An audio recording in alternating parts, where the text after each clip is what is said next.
Yes. Next week, we're going north of the border to Edmonton, Canada, home of BioWare. Yes. Ryan,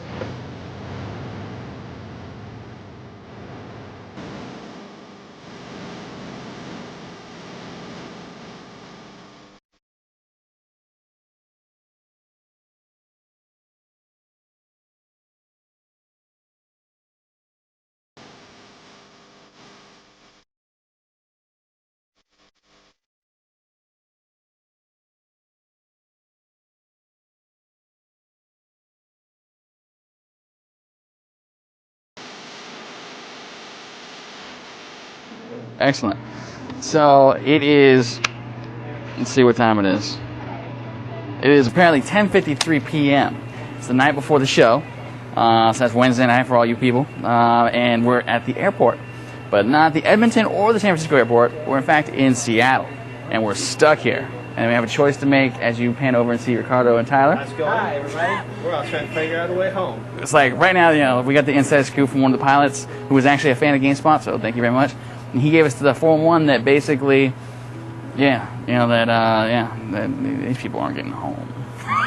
But anyways, the long short of it is we have a choice to make. Either we stick it out here and we more than likely don't get to BioWare, and more than likely it wouldn't be a show tomorrow, or we catch a 6 a.m. flight to San Francisco, get a show lined up for you that doesn't have BioWare, but a lot of fun stuff as well, and like this.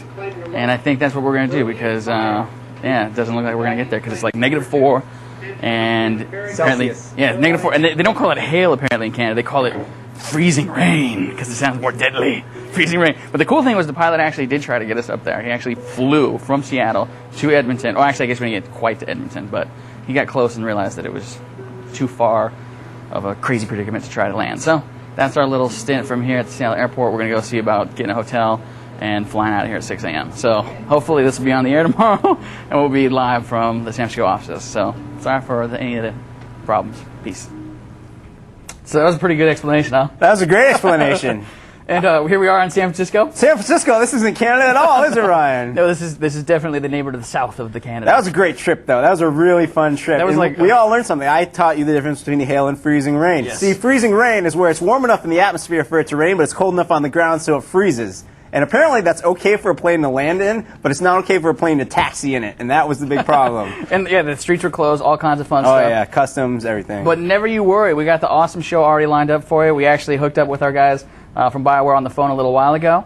We got some stuff there, but we also have some stuff that we shot a little while ago and never actually did anything with, and we're going to spring that on you today. So let's go ahead, without further ado, jump right into the show. Here's the guys from BioWare talking about Jade Empire. I'm Muzyka, joint CEO of BioWare Corp. Greg Zeschuk, joint CEO of BioWare Corp.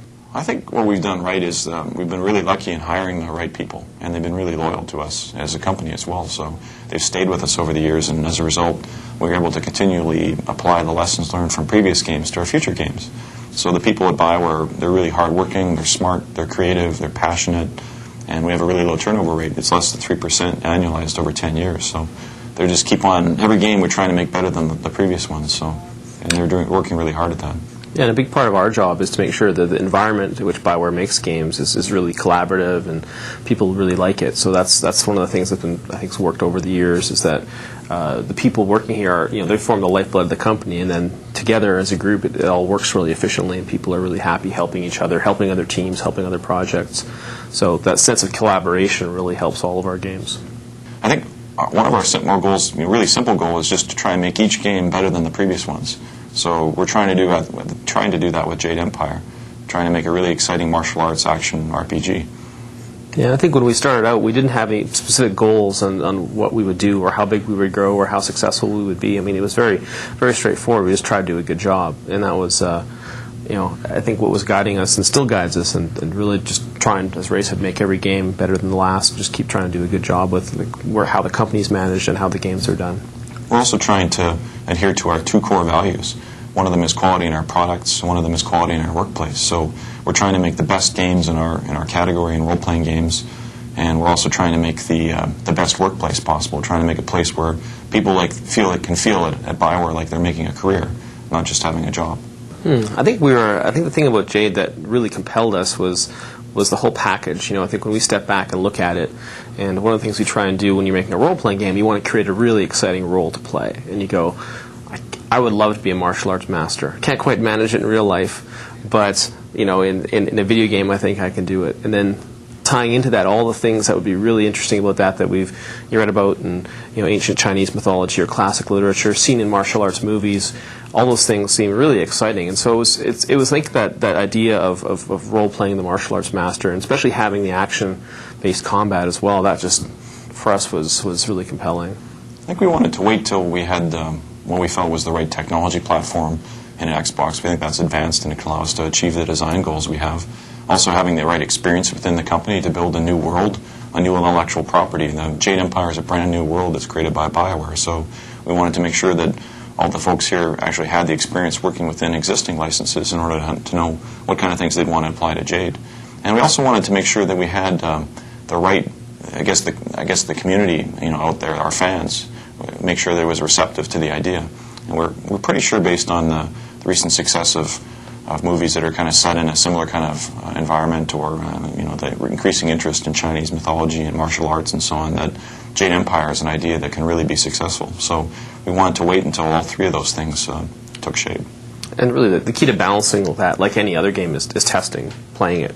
I think one of the things we really put a priority on here was actually getting the game up and running as fast as possible, and also having the story playable through. You may not be the final art in all the levels that we're playing it through, but we're already playing through this whole story and getting a sense of how it feels and what it feels like to have a certain type of combat in certain places in the game. So it's really comes down to testing and playing and testing and having a really critical eye to what you're trying to accomplish. And what we're trying to accomplish is having that excitement of an action game combined with the depth and the compelling nature of a very story-driven game. And those were the good doctors right there. Jade Empire. It looks really good. It does look really good. It looks like a great game. It looks pretty. It does. I mean, just the whole aspect of having it being like a fighting game, kind of, with all the crazy styles and everything, and then having this big giant story and adventure all tied into it. I think a lot of people that are fighting game fans have been looking for that. I think Mortal Kombat did that, this year. But Jade Empire looks like it takes it to a different level. It's like with KOTOR, they wanted to suck in everyone who are Star Wars fans into the realm of RPGs like that, and now they're just like, all right, fighting game fans, we're going to get you too. Come on in. And everybody that has played all of our games before, it's like they just keep they'll just keep playing them, obviously. Totally. All right, well, we got a great show coming up, Ryan. We still have a ton more Jade Empire stuff. GameSpot Complete members, I want you to send in your questions right now using the form below about EA and ESPN's deal. I want you to send in questions about NBA Street Volume 3. We'll be showing you a game with Brian Eckberg, Beastie Boys against Team Mario. What? I know it. And we'll be playing ESPN Major League Baseball 2K5. Ryan, you'll be playing Shadow of Rome. Yeah, that's right. That Capcom pimp game, gladiators, chopping each other's heads off. That'll be cool. And we're giving away 6 copies of Mercenaries, courtesy of LucasArts. The fine people at LucasArts hooked us up. We're going to hook you up, and we're going to show you some crazy Harrison Ford action in Mercenaries. We'll tell you how to unlock it. Oh, yeah. We'll show you. It'll be cool. All right. But anyways, Ryan, what we got coming up next? Coming up next, if I had my way, it would be the whole thing. But of course, there's time constraints and people that need things to happen at a certain time. So moments ago, literally 30 minutes ago, I was on the phone with the folks at BioWare to get kind of a fresh update. That video you just saw was from a little while back. So we called the good doctors at BioWare today, spoke to them a bit on the phone, and this is what they had to say on Jade Empire. So much for giving us a chance to get you on the phone, even though we didn't get up there. Why don't you go ahead and introduce yourselves to the folks that are watching at home? Sure. I'm Ray Muzyka. I'm joint CEO, co-exec producer at BioWare. And I'm Greg Zeschuk, joint CEO and co-executive producer at BioWare. Where are you guys at in the development process of Jade Empire?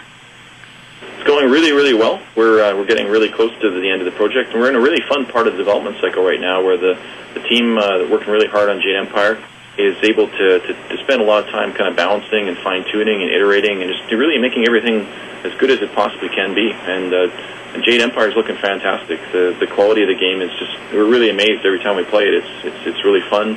Both the storyline is really great, one of the best storylines BioWare's ever done, and the combat system and just the action gameplay is really fun too.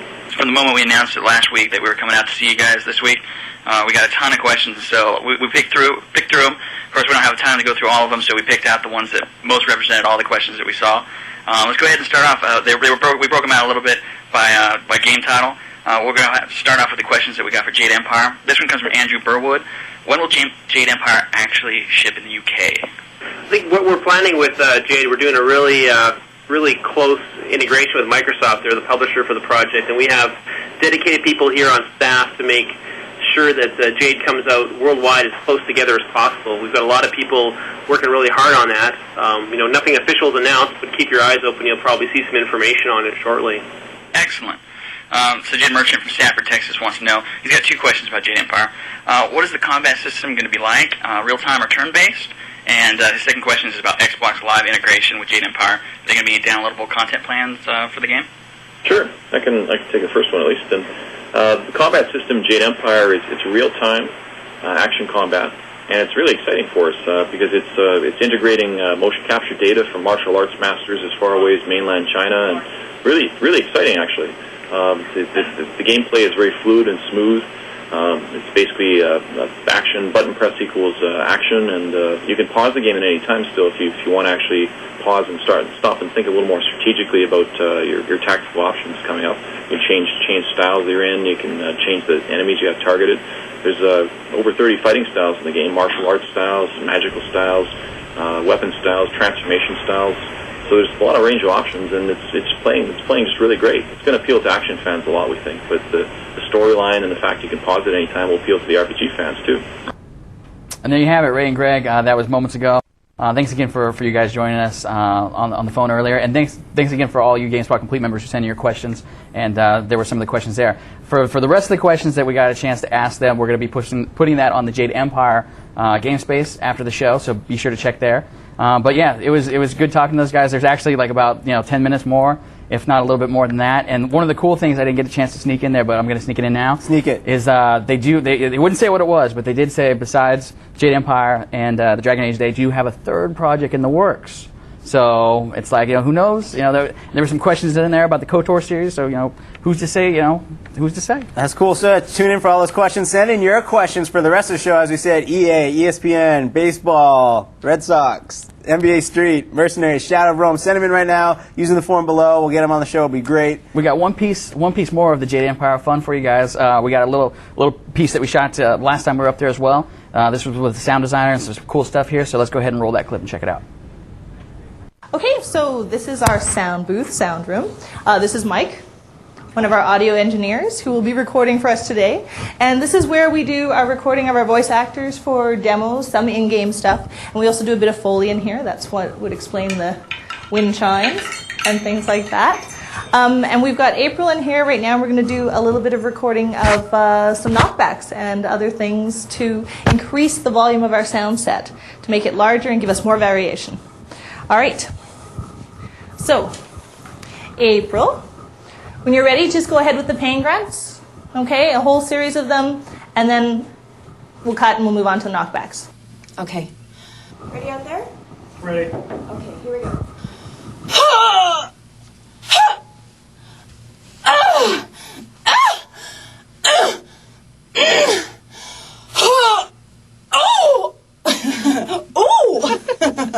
Can I get you to one that's a really big thrust to the stomach, like you've been kicked right in the solar plexus? Yeah.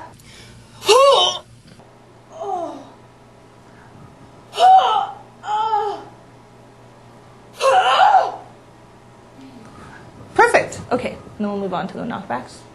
So we're going to move on to the knockbacks. Okay, and I want you to, almost like you just did those long pain grunts, the same idea. You've basically been hit full on and you've been thrown back 6 feet and then you're going to land on your butt. So it's basically an impact and a at the end where you've fallen and landed, okay?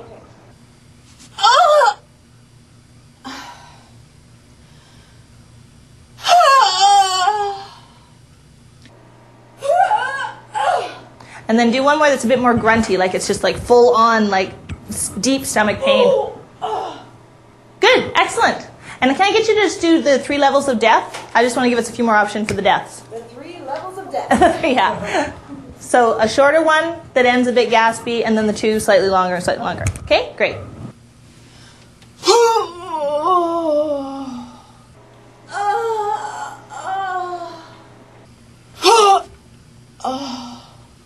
Awesome. Cool. All right, my dear, come on out. Is that lots? Hello. Come on out. Thank you. It was awesome. Welcome. And there you have it. We're back. That was really cool. That was pretty good. You see, that's raw, just getting down to it, seeing a game being made right there. Even though we didn't make it up there today, it's almost like being there with all the cool stuff we got. I want to go back and take that bit with the phone. I'm just going to animate the doctor's mouth moving so it's like we were sitting there right next to him. Perfect. That'd be good. What do we got next? Oh, hey, Brian. What's going on, buddy? Welcome to the man. show. How you doing? Thanks for flying me up here. I've never been to Canada.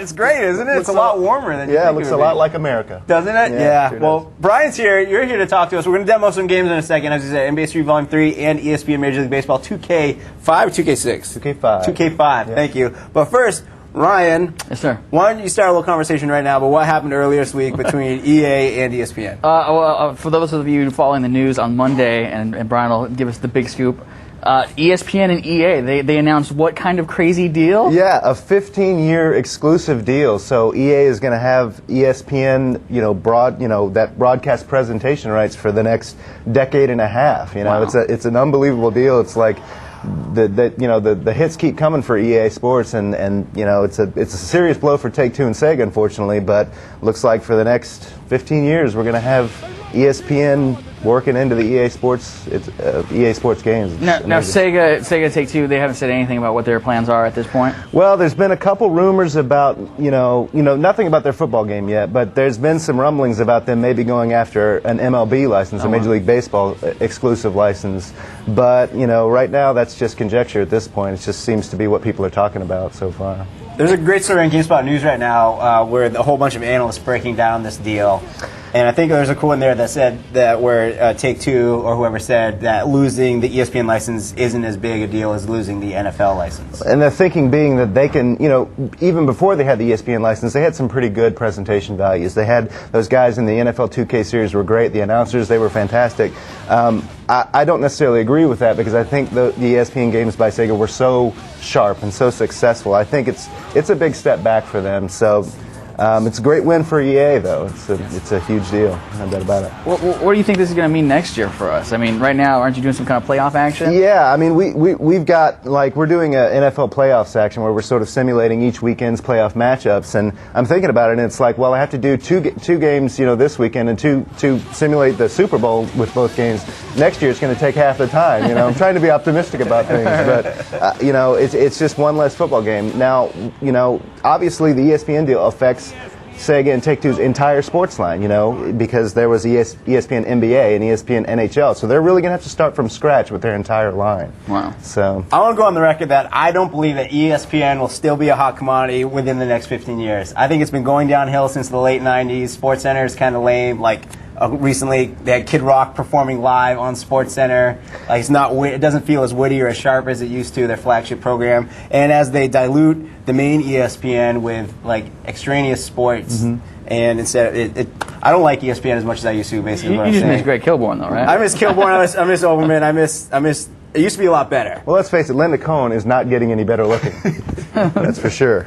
So the one other question I have. So you said this extends out to the other games. So you think, if those rumors prove to be true about, Take-Two, Sega, whoever, looking for licenses, do you think this is going to start? I mean, do you think people are going to start snapping up licenses for everything they possibly can? Well, I mean, there's only two other licenses after Major League Baseball that really count. Really one. I mean, the NBA, the NHL, I can't imagine anyone paying big bucks for that one. But, if that's the trend, we may see all four major sports licenses snapped up before the end of the year, which would be amazing. If we would have said this a year ago today, we I'd have called you crazy. Yeah, I would have called myself crazy. Totally. But that seems to be the theme of 2005 so far. Maybe we should start a collection going. How much change do you think you need for a license? For the NHL, I've got 35 cents. That's a good start. I got a couple bucks. Yeah. We can go get some Canadian money. Sure, we're here. So speaking of ESPN and speaking of baseball and all kinds of other fun sports games, we got some sports games. We got an ESPN baseball game right here that you guys are going to show, right? Sure, it is gorgeous outside right now. I'm wearing the Red Sox jersey. The spring training pitchers and catchers are supposed to report soon. Dave's favorite team, the New York Yankees, are just trying to crawl out of the cave wherever they've been hiding. But Brian, what do you got for us right now? Well, we're going to take a look at ESPN Major League Baseball 2K5, and I guess we'll just start it up. We've got the Cubs going against the Red Sox. Pick your uniforms. Ooh, I'll just do that one. Yeah. We'll take the... these are a couple different ways to play the game. Pure baseball is like the sim aspect, and video game is like arcade baseball. Okay. There's also a couple different ways of choosing your pitching and batting, how you want it to look. But we'll just go with the default. Edgar Renteria is looking mighty nice in that in that lineup right there. You hit the start button. I did hit the start button. Okay. There you go. Okay, now we got a little intro from Carl Ravitch. You know, again, the ESPN license used to full effect. Won't be here next year. If I was going to say there's a crown jewel of ESPN, it would be their baseball coverage. Okay. I'll go out on the record and say that. I do like some aspects of ESPN, including their baseball. That's because Peter Gammons is a Boston Red Sox homer. Huge Red Sox fan, big homer. Okay. Gotta love him. So the first thing to point out is the new pitching interface. I'm on the mound here with Mark Pryor. And you'll see that there's a sort of a new targeting interface. You can still pick a pitch by hitting one of the face buttons, but what happens was when you pick a pitch, you'll see a sort of cursor icons come up, and you've got to hit the button twice, and you have to get it within that little circle. The closer you are to the middle of the circle, the more accurate your pitch is. Okay. So it's a kind of a new take on pitching, and I actually kind of like it. The more you hold down the button, the smaller that little cursor gets. And the Johnny Damone. Oh, that's nice. Now, what am I seeing in the corners of the screen right now? That's the new. Those are how they're presenting the bases now. So the base running is a little bit clearer. Like, you know, if you want to run to second, you'll press up, and that maybe wasn't clear beforehand. And people thought maybe I needed to press left to steal a base or something like that. It's a little bit more clear now. So another thing you can do in the batting aspect is you can actually guess the location of the pitch. And if you do so, maybe you did there, if you guess the pitch, it'll actually go into this like animation where the sort of action slows down, and you actually pretty much guaranteed a home run because you guessed the location of the pitch I hit. So it's a couple of new different tweaks on the batting and pitching interface, which are kind of nice. Pressure gauge right there. I got a couple questions coming in, if you don't mind me shooting. Sure, go ahead. This comes from Steve Tant in Baltimore, Maryland. He wants to know, is this going to be a title going to be on Xbox Live, and if so, how many people can you play against each other? It is going to be on Xbox Live, and as far as I know, it's just one-on-one. Oh, Manuel Ramirez. He took the ball downtown. That was nice. This is my first time playing the game, by the way. I want to point that out. Yeah, and not mine. Manny is that good. Yeah, he is that good. He's that good. He can take someone like me, and I just got to push a button. It's a home run. Making Mark Pryor look silly.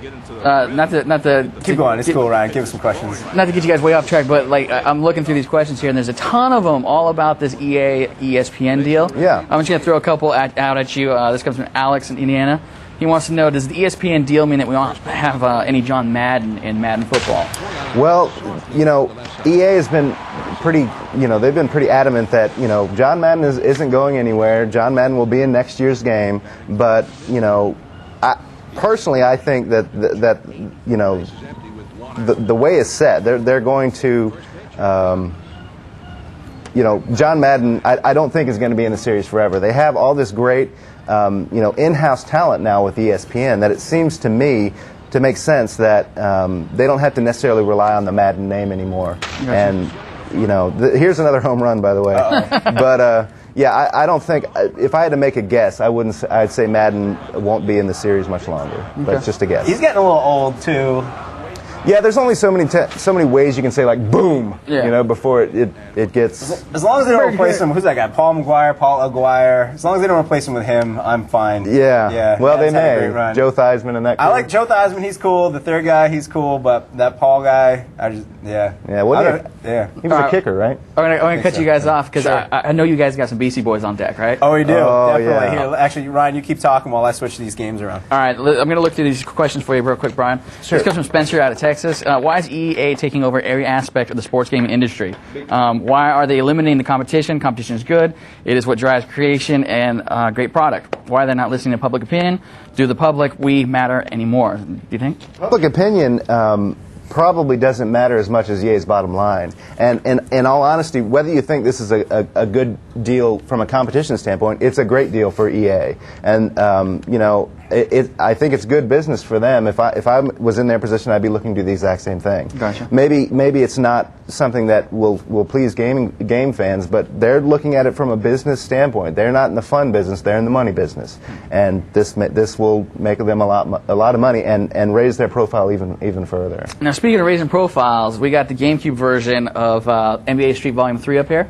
That's right. And we got Luigi on the screen. We got Adrock. What is going on here? Well, in Street 3, you know, one of the big announcements they made early on in the game was that the Nintendo crew would be playable on the court, Mario, Luigi, and Princess Peach. What we just found out, you know, what we just announced today, or what EA just announced today, was they weren't the only, you know, well-known figures to be in the game. We've got the Beastie Boys. Now, since that announcement came out, like about noon, you were jamming on this game so you can unlock them for us for the show. I was furiously, like, knocking down dunks trying to get enough style points to open up the Beastie Boys, and I came in right under the letter, you know. That was good. We just appreciate made it. Now, I'm going to be honest. Although the Red Sox make it easy for me to, you know, school the Cubs like that, I don't think the Beastie Boys are going to help me bring into this game because I have not played this game yet either. Well, then again, they are going up against 2-foot-high cartoon characters, so I think it's a push at this point. Now, in addition to actually having the Beastie Boys in the game, they actually feature the title track of the game, right? That's right. I think they may have more than one track on there, but I'm not sure about that. I think it's just the one track. But you know, the fact that they're in the game, I think it's an open letter to New York City. There you go. There you go. So yeah, one of the things that's cool about the new NBA Street game is that they've sort of changed how the tricks are performed. It used to be done with buttons, but now it's done with the right analog stick on the controller. You just sort of move it around. You can mix in some triggers as well, and you execute your tricks as needed. Let's see Luigi break it down right here. Yeah, I'm gonna take it. Oh, tried to get the alley oop to Princess Peach, but you know she was off. Those models of Nintendo characters look awesome. They do look good. They do look good. It's kind of weird that they. Tried to go for. It's kind of weird that they're so short and yet they can jump 18 feet in the air. But you know that's the game. To shoot or to dunk, you're heading towards the basket and hit the B button. Yeah, I've already scored twice. I was just waiting for someone to go up so I can get a move going. Here's Princess. She's gonna nail it down. Oh, alley-oop. Still not too bad. So you can actually control your dunks in the air with the same analog stick as well. So you can really get some good combos going and obviously build up your style points to earn the game breaker, which will give you you can do triple dunks with all your guys, and it's just crazy the game breakers in this. These guys are title. pretty short. That is kind of unfortunate for them. Yeah, I mean when Ad Rock is towering over you. Look at the size of that head they got going on right there. All right, go up. You're spinning baseline over there. Look at you. You're doing crazy. I want someone to go. You got to put it in. Whoa! Oh, nice. Awesome. Here's a nice replay. There you go. So I assume we'll have more media of the Beastie Boys on the site very soon now that you've unlocked them for us? Absolutely. All Wonderful. you need. SWAT! Oh, block. These guys are too old to be playing this well. I know. If you want to learn more about the Beastie Boys, I'm going to tell you just like I told you last week with Club Kuali. Check out mp3.com, GameSpot's sister site. Run a search for the Beastie Boys. I'm sure you can hear a clip of the song that's going to be in this. There's also actually a video on GameSpot right now of the Beastie Boys talking about how excited they are to be in the game and stuff. You can see them dunking and doing stuff like this. Awesome. Well, I think we should go ahead and take a look at Shadow Realm here in a sec. We actually have Shadow Realm tied into the system. We're going to roll the intro for you because it's super, super cool. And then when we come back, we'll give you a live game demo. So let's go ahead and check out Shadow Realm. Pre-Christian era Rome. The empire had grown beyond its means, and the rule of the Senate elders had begun to fray at the edges.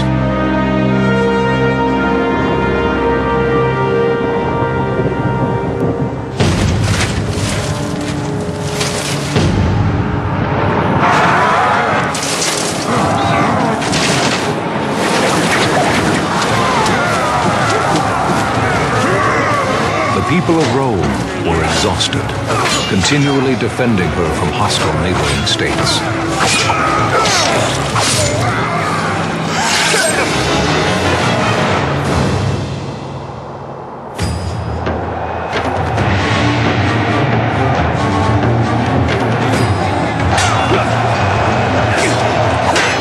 As the power struggle ensued in the political arena, and the quality of Roman life declined, the empire was racked by chaos. It was then that a great man appeared and changed the fate of Rome.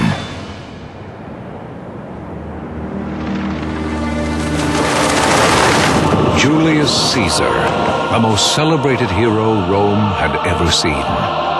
One after another, disturbances were squelched and discontent alleviated under his competent dominion.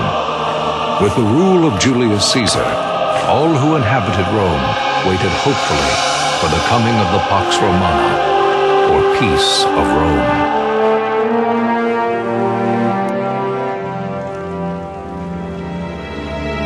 But it was not to last. Despite her citizens' wishes, Rome was once again sucked into the vortex of violence and destruction.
And we're back. Oh, the drama. Yes, that is some brutal stuff right there. Poor Caesar, no Pax Romana for him. No. Now we're going to jump into our live game demo. I got it right here. Pause on the screen. We're going to jump in. I'm fighting this dude.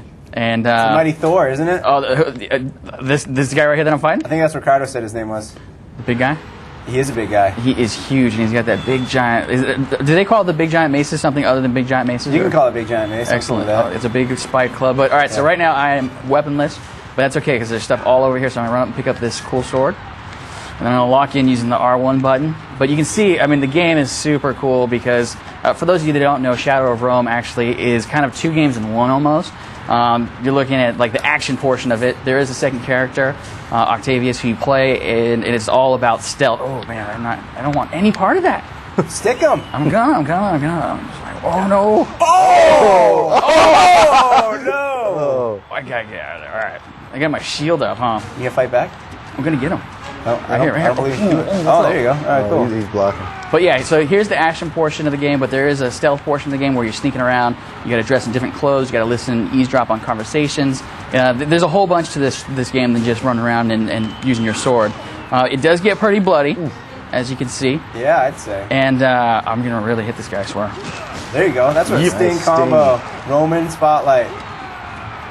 He is running away. Now, I believe, if I know what I'm talking about, this is an exclusive look we're looking at. That is correct, sir. Extremely exclusive. That was the first time I believe that anybody's ever seen that intro, which is super cool looking. So thank you to the good people at Capcom for sending us this game. This looks great. Yeah, it does look really good. And we're going to actually have a bunch of stuff on it tomorrow. So if you come back to this... Oh, what does that got? Oh, you see, I was playing up to the crowd. I was trying to get the crowd involved. So you can see right there, if I do it in the right... See, I got that little piece of meat right there. Oh. So I get my meat on, right? Let me see if I can get my meat on. You going to hit him with it? I just want to eat it. I want to get my meat. Oh, yeah, see, that's how I refill my life bar. That's cool. That is pretty good, huh? Yeah. Right, that filled up the whole thing. That's great. I dropped my shield, though, and you know what? I'm going to just chuck my... See if I can do it. Yeah, oh, wait. No. Earlier, I was throwing my sword. There we go. Oh, nice. What is up? There was a mace around here that I had earlier. Yeah, it's gone. No, it's over there. You're right. But, oh, yeah, see, there's the damage. If you saw that little bar on my shield, there's the damage indicator that shows you how much damage your shield will take before it finally breaks. You can see the sword's not doing so good. No, that's definitely not. So let's see if we can just like, oh, wait, I got to stop playing. I believe these weapons are actually left over people that you killed previously. This area was full of guys that have since been housed, and these are their weapons left over, which is why that sword's all dinged up. But yeah, this is Shadow of Rome. If you guys want to see a bunch more on it, you can come back to the site tomorrow. It's going to be the top story, so be sure to come back after 3:30. So should we move on with the show? Let's move on with the show. That was Fantastic. a great demo. Thanks again to Capcom. That was Shadow of Rome. Can't wait to see more of it. It's going to be great. You want to ask some questions, or should we keep rolling? Yeah, let's go ahead. You got some? We got all kinds of questions. Here's one for you, Ryan. Okay. Christopher in Atlanta, Georgia. Does it look like Shadow of Rome will follow Capcom's action style, such as in the Devil May Cry series? It's a very good question, actually. Inafune, he is the gentleman that is responsible for the Onimusha series. He is actually the person behind the Shadow of Rome. So yeah, I think you can expect lots of cool action if you're familiar with the Onimusha series. You can expect some business like that. Very cool. Brian, I have some questions for you now. All right. All right, sure. Chris Alexander, Rockville, Virginia. Is GameCube the only platform that'll get exclusive characters in NBA Street Volume 3? Well, they're the only ones with the Mario and the Luigi and the and Princess Peach. But Right. I believe the Beastie Boys are across all 3 platforms. Cool. So that's pretty cool. Scarecrow the mod in Indiana, he's one of our mods. What up, Scarecrow? Are there any other Nintendo characters in the game that you know of? No, I was looking for Yoshi, but I didn't see him. I think it's just those 3. Maybe he comes out with a megaphone and yells things later. Maybe so. Oh no!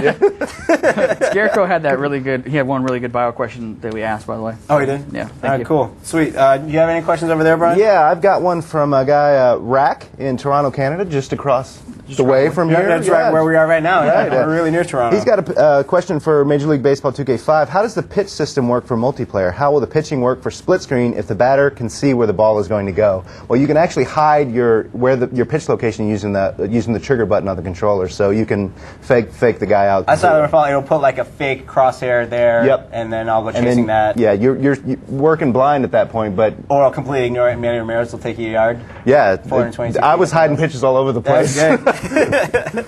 So now, can we watch the video with Han Solo? Okay, fine. All right. We'll answer a couple more questions when I come back. But as we said, we are giving away 6 copies of Mercenaries courtesy of the good people at LucasArts today. And right now we have a really nice video of there are 2 unlockable characters in this game, which you earn by finding 20 national treasures. Correct. You find 20 national treasures, and you will unlock Indiana Jones and Han Solo. Nope, you don't believe me, do you? I don't. This is too cool. All right, check out the video right now.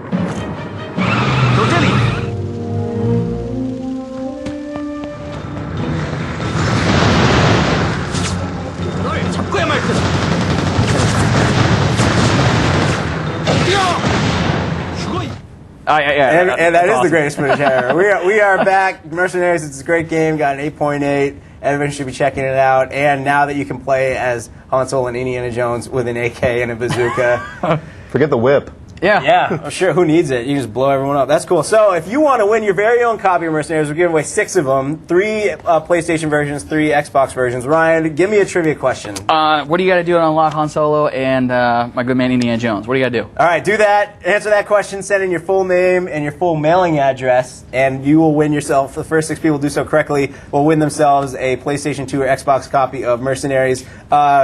Specify what platform you want if you don't own both platforms. Now, the one question I have for you is last week we did some Mark Echo sweatshirt giveaway action, right? We sure did. And you got some winners? We did. The question we asked last week, Brian, you probably recall this, was if you were in the post-apocalyptic future of Mark Echo's Getting Up Contents Under Pressure, what would your tagging name be? And we got a lot of great responses. There's a lot. Unfortunately, about 75% of those great responses had no mailing address. So you don't win. Let the lesson be learned right now. If you don't put in your complete mailing address, you can't win anything. But the winners are, we did get some good ones. The winners are David the Bum was Henrik Hammer. That was his name. I like both those He's in names. Denmark. I know. You should have gone with Henrik Hammer. Right? Heinrich, or I'm sorry if I pronounced the name incorrectly. Bobby Schweizer in Charlottesville, Virginia. He's won like everything on the show. Yesterday Jim was his name. That was Ryan Davis's favorite. Yeah. Judge's choice, Ryan Davis. Yesterday Jim. And James Witsack in Ontario, Canada. You won the last T-shirt with the name Grease Bits. Pretty cool. Grease Bits. that could be a cool tag. Yeah, sure. That's like great. that. Yeah. So we take some final questions. Let's before take we some get out final of here? questions and then get All out right, of here. cool. Let's shoot it. You got any over there? I do. I got a whole bunch right here. All right, I got one. Where'd it go? I just had a good one. Mark Echo's Getting Up from Marino Maroulis in New Jersey. When is Mark Echo's Getting Up coming out for what systems? Right now, what we know is PlayStation 2, September 2005. So stay tuned. This one comes from Steve Tant.